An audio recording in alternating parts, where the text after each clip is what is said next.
I'm going to start. I'm Mr. Gregory. I'm the upper school principal and will be the upper school principal for next year. So we just wanted to start having a conversation about, the transitioning to middle school at GAQ. And we're going to try a few things this year to try help improve that transition. Last year, obviously, with the COVID pandemic and students being purely online, it wasn't the best time. And our grade 6 students this year are currently struggling because there was a few skills that they didn't necessarily have, or they didn't have those introductions with us early on. So we're going to try do some things this year. I'll talk later on about what they are. But the first thing that we need done, and the main objective of today is that they pick their courses for next year.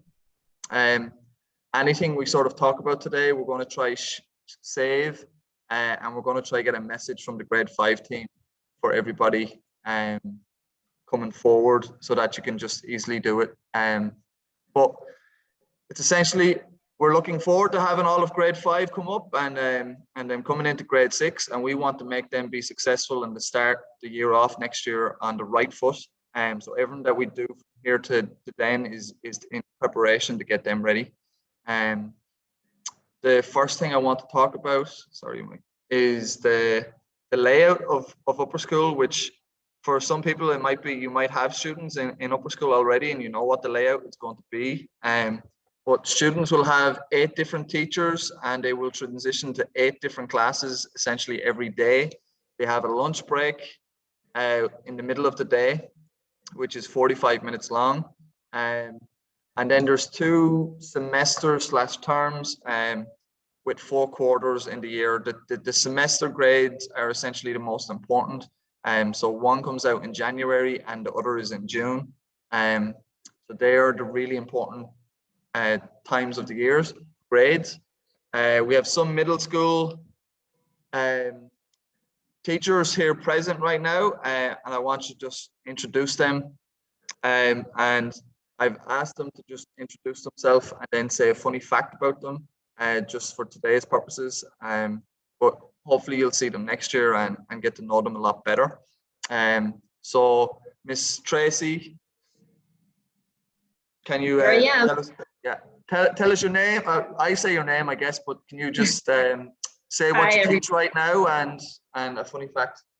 Sure. Hi, everyone. I'm teaching drama, and I also teach English and social studies. We're not quite sure about next year. Drama is probably the main focus I'm going to have. I'm from Vancouver, Canada, and that's not that funny, but I just wanted to say more than a fun fact. If you have a child that is more on the quiet side as well, and you feel like they might not fit into drama, it does so much for their confidence and it really brings them out of their shell. So I just wanted you to consider that. If they're like a little bit nervous, they're probably the kids that possibly should come into drama. So please think about that. Thank you. Thank you, Miss Tracy. Miss Smith, or Madame Smith, sorry. Hi, yep. Some parents might know me from being Miss Emily last year and for the last couple of years in grade 4. However, I have transitioned to middle school recently, successfully, and now I am Madame Smith because I am teaching middle school French. I teach 6, 7, and 8 French, and we have a lot of fun in our classes. I teach French partly because I am Canadian as well, which some of you might know. I speak fun facts. I guess I speak French and English fluently. I speak a bit of Spanish and a bit of Korean, which is always fun, but I have a cat whose name is Mesh Mesh, which I'm sure you know means apricot in Arabic. Very good. Thank you, Ms. Madam Smith. Mr. Miller? Oh, hold on, you're muted. Yeah. There you go. Yeah. Yeah, good afternoon. I'm teaching grade 6 and 7 math. My name is Jabari Miller. I grew up in New Jersey, in the States. Let me see. A fun fact about me. I used to be the best swimmer in my family, and now I'm the only one that doesn't know how to swim. Yeah, that is it. That is it. Yeah. That could be a sad fact, maybe not a fun fact. I'm still working on it. I'm still working on it. Yeah, but that's about it. So we do a couple exciting things here in grade 6 and 7. It's a good time it's a good bridge year to bring the kids along to higher level maths from grade 6. And, we have a lot of fun. Yeah. Thank you, Mr. Miller. Ms. Tonda. Hi. Sorry, I was late. Oh, you're late. So what do you teach? And a fun fact, I had to put you on the spot, but. Oh, that's okay. My name is Miss Montgomery. I teach 6th and 7th grade science this year. Last year, I did teach 5th grade math and science. So that's what I do. And we do have a lot of fun, I think. A fun fact, in my next life or my later life, I want to be a beekeeper. Beekeeper. I do. Yeah. Thank you. You're welcome. And then finally, Miss Maya. I'm Miss Maya. I think some of you might know me. I've taught the current 5th graders, most of them for 2 years. So I taught them in 3rd grade and I also taught them in 4th grade. So like Miss Emily or Madame Emily, I also transitioned up to upper school. And I am the upper school student support. So similar to right now, Mr. Mohammed's position, I'll be supporting students in literacy and math. Yeah. So yeah, thank you for that. So the people who've introduced themselves over the last few minutes there are also helping me out with the transition plan. And I'm considering as my transition team. So again, I want to say thank you in front of everybody to you guys for helping out with that. The last 2 points on this slide are essentially to do with accountability and responsibility is the first one, which is something that we see students struggle with when they come up from grade 5 to grade 6. It's handing in their assignments on time, knowing that those assignments are graded, and then seeing an F on Alma and starting to acknowledge that Fs are not also the biggest concern or the biggest problem, and it's not something to get very upset about. Fail is the first attempt in learning if a student fails at it. But a lot of the Fs that we see when students come up actually come from not handing assignments in on time. And it's something that we're going to work with the grade 5 team in the last few months about, working on those sort of skills. So just keep those things in mind. We go on then. Why you want the slide move? I have to click. So Alma is probably our most important tool. It looks like this when you're trying to log in. The username is usually, my name's Eamon Gregory and my username is Eamon.Gregory. Not going to give you my password, but it's usually your first name dot second name. And then if you don't know what your password is, Miss Shubana is the contact at the bottom. And you can just email her and she'll reset your password and it sends an email to your Gmail or whatever email you have, and then you can log in. So that's getting set up in Alma. The course selection, there's this video. This is essentially the 4 steps, which are easy enough, and all the instructions and all that are in there. But I've made this course request tutorial video, it's linked here. We're going to give that to the grade 5 teachers, and they're going to send it on to the parents. And it's just a tutorial video of how to log in. Only thing I will say about the course request tutorial video, it was made from last year's examples. So there is a few additional courses and stuff that are in there that might not be in the video, but still the same idea and the same thing. We do need course selections is probably my biggest objective right now. April 10th is when I want to start reviewing the course selections, and I would like all of the grade 5 parents to select by then, which is a little optimistic. But the sooner we have that information in, the more time it gives me to make a master schedule and to optimize and to make sure that every student gets essentially what they want. which never happens, by the way. We usually have a 99.2%, success rate with course selection. There's always one or two students who don't necessarily get everything they want because the schedule doesn't work that way. But for the most part, we are successful. But the more time you give me, the more time I have to fix that and make it better for everybody else. The course selection, one of the biggest issues I have when I'm with the grade 6, grade 5, grade 6 coming in, is that they don't know if they're native Arab students, non-native, or other students. If you're coming up to upper school, Arabic must be selected. If you are from one of these countries, and I know some of these countries don't necessarily consider themselves Arabic, but by the Ministry of Education, you are Arabic, and you must take Arabic and Islamic native if you're from Algeria, Libya, I'm not going to be able to say that, Mauritania, Morocco, Tunisia, Sudan, Somalia, Djibouti, Bahrain, Egypt, Iraq, Jordan, Kuwait, Lebanon, Oman, Palestine, Qatar, Saudi Arabia, Syria, United Arab Emirates, and Yemen. Got through all of those. Apologies, I couldn't pronounce one. I think there is actually one additional country there that I've missed, but they're all those. And then I've broken it down, and this is on the form. If you're a native Arabic student and you're from one of these countries, it tells you this is what you've got to pick. If you're a non-native Arabic student, these are the instructions and what you can pick. And the other students are essentially, that's what you get to pick, okay? So you can just follow the instructions, it's all there. But I wanted to highlight this because this is the one area where most parents and students select the wrong option and don't follow the instructions, all right? This would be what a typical schedule would look like.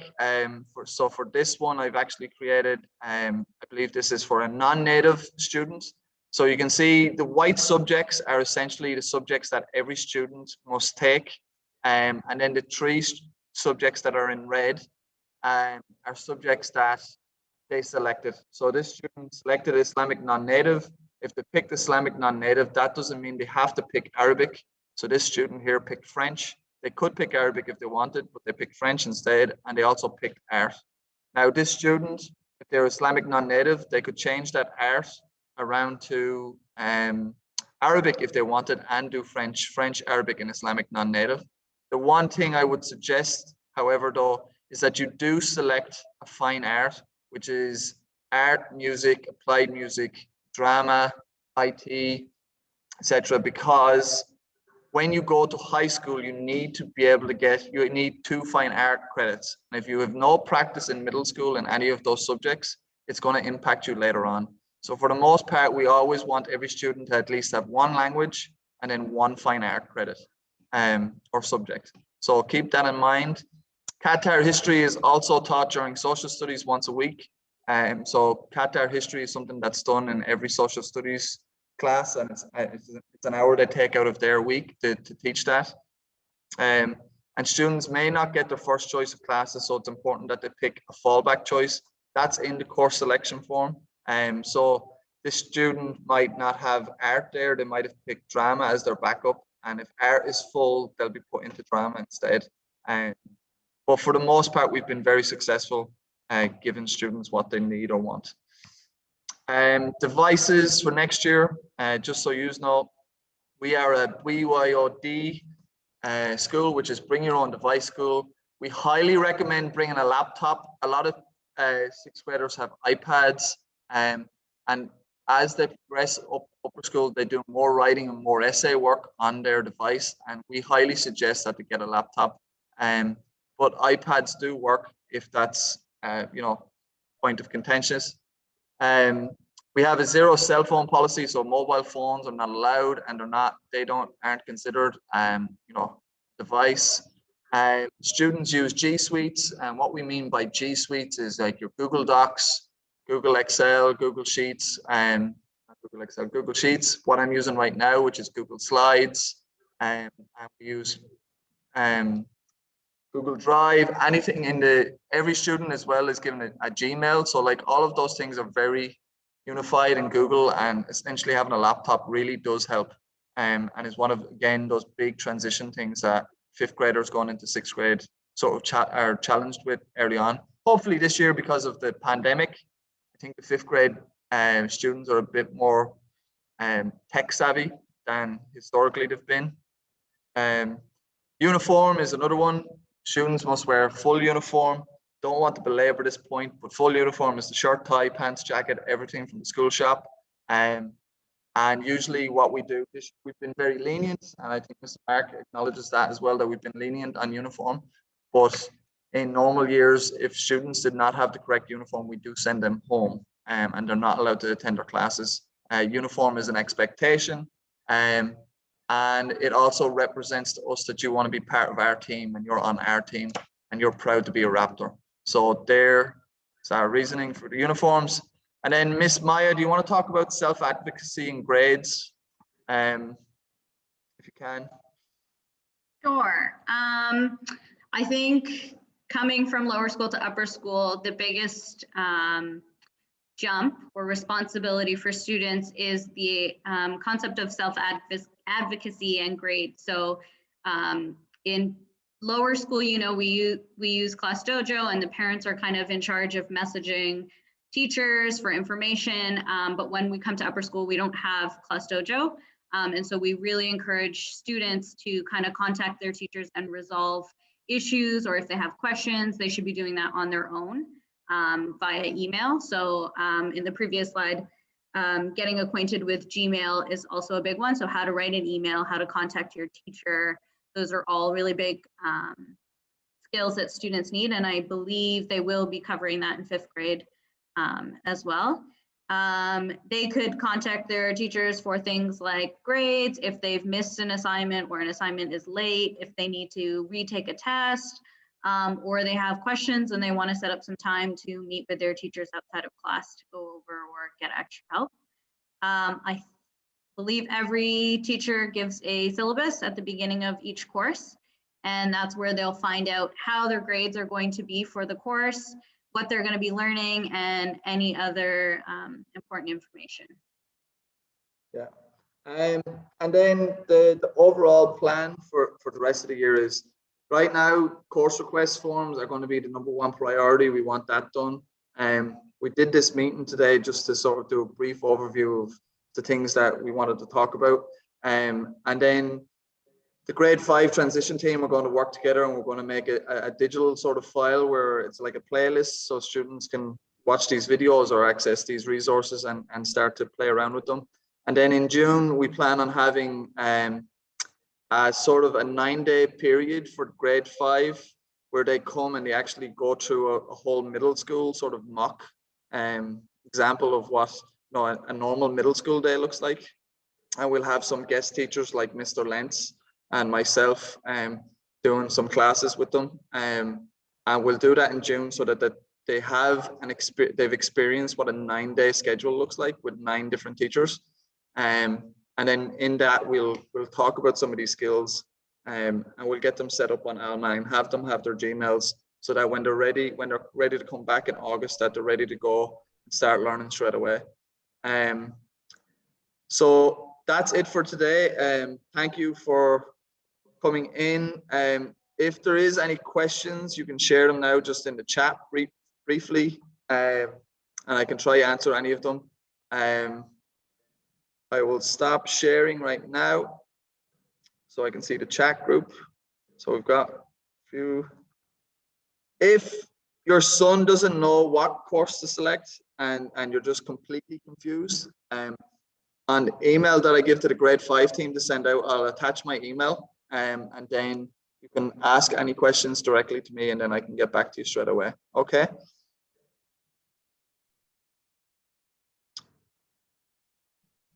And I think that's pretty much it. Question for you. Yeah. What about office hours? So office hours next year, or office in the hours transition, if that makes sense. I maybe in June, actually, when my schedule is a bit more free, I could open up an office hour period where they can drop in and ask questions. But yeah. Okay. Yeah. And then what about, did you address the parents' question, May KH? So not a question, but okay, you addressed that already, right? Okay.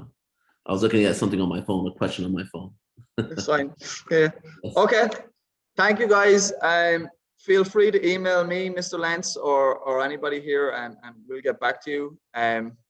Appreciate you logging on. I know it was short and brief, but we look forward to having the grade 5 students come up and join us in middle school and make them proud to be Raptors up here. Definitely. Thank you. Have a good day. Right. Bye, guys.